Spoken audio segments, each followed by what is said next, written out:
ہمارے معاشرے کے اندر ہر کسی کو نفس نفسی کا عالم لگا ہوا ہے، ہر کسی کو اپنی پڑی ہوئی ہے، خود غرضی ہے، اپنی فکر دوسروں کی فکر ختم ہوتی جا رہی ہے۔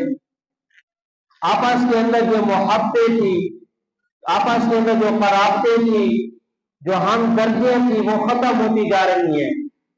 ایک دوسرے کے دکھ درد کے اندر شریک ہونا یہ مٹتا جا رہا ہے۔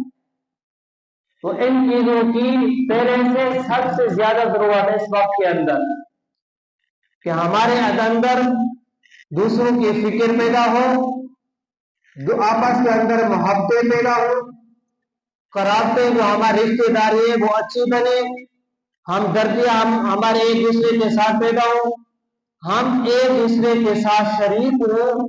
تو اسی وجہ سے ہمارے رسول اللہ صلی اللہ علیہ وسلم نے فرمایا حق المسلم علی المسلم، کہ مسلمان کے مسلمان پر حقوق ہیں، مسلمان کے مسلمان پر حق ہے۔ تو جو محبت کو بڑھانے والی ہے، جو قرابت کو بڑھانے والی ہے، جو ہمدردیاں بانٹنے والی ہے، ایک دوسرے کو درد میں شریک ہونے والی ہے، وہ ہے دعوت کا قبول کرنا، مہمان نوازی کرنا۔